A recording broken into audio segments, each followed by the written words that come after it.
Hello, and welcome to Illustrate to Educate. You've come to the perfect place for simple and objective videos on topics that matter.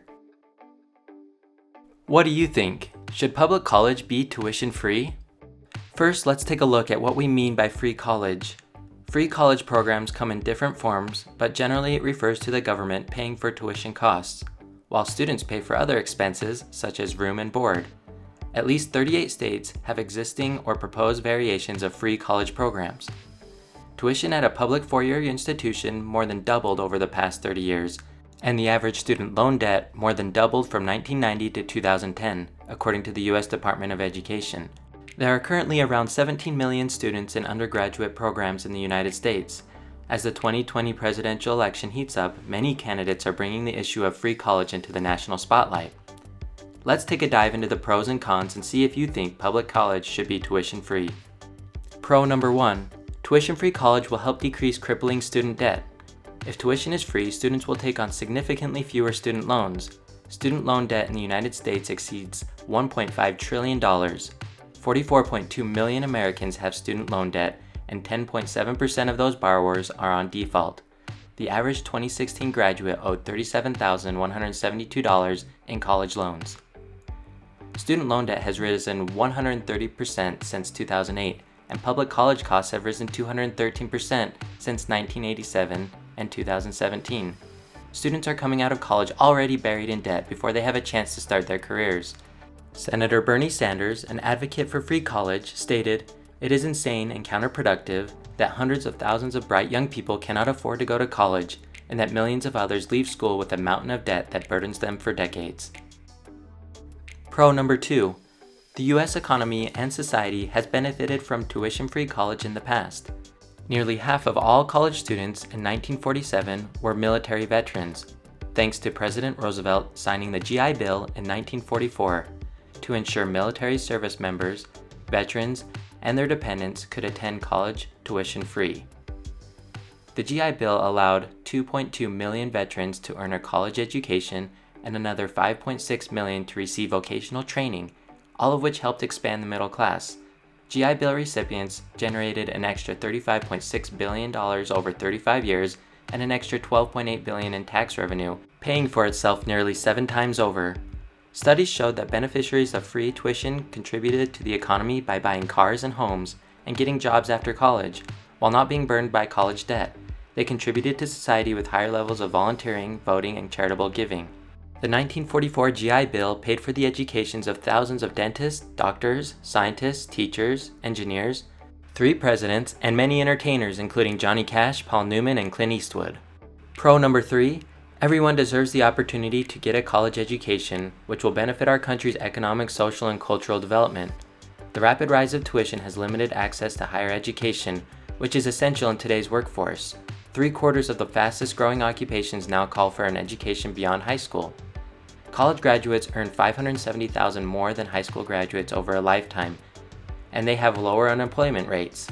Students from low and moderate income families are unable to afford as many as 95% of American colleges.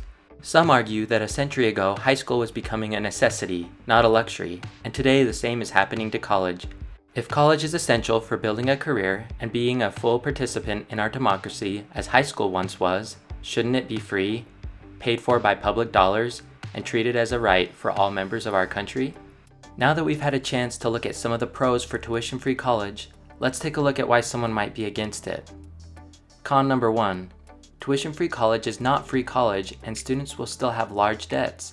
Tuition is only one expense college students have to pay and accounts for only about 40% of total average college costs. On average, in-state tuition at a public college costs $10,230 for each year.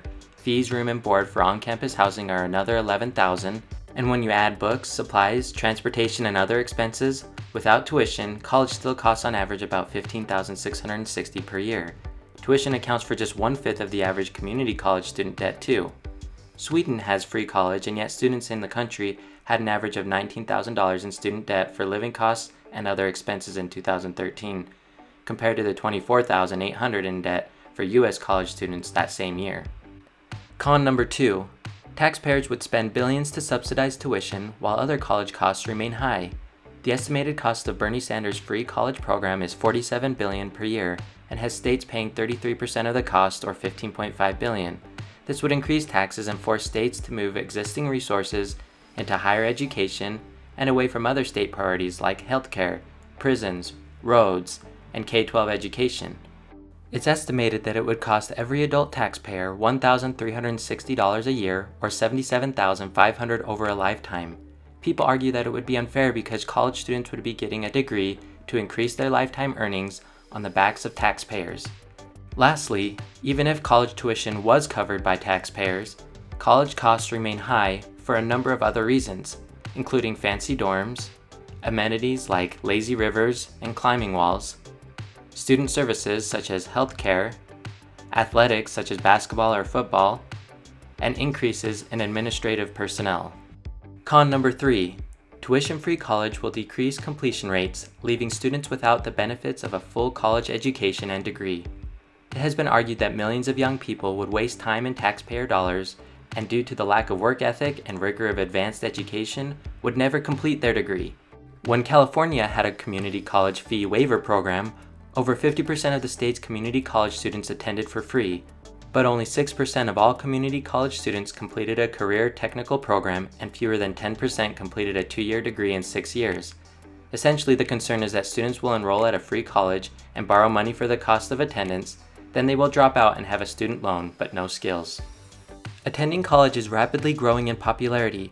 Only about 3% of Americans between the ages of 18 and 24 went to college from the 1909 to 1910 school year, compared to 41.2% for the 2016-2017 school year. Free college programs have been in effect for military personnel since the 1944 GI Bill, and at least 26 other countries have free or nearly free college tuition. According to a poll in 2017, 63% of Americans support making public colleges and universities tuition free. Should the United States get on board with this? What do you think? Did you enjoy this video? Hit the like button and subscribe to Illustrate to Educate by clicking on the button below. Ring the bell to get notifications, and check out some of my other videos to the right.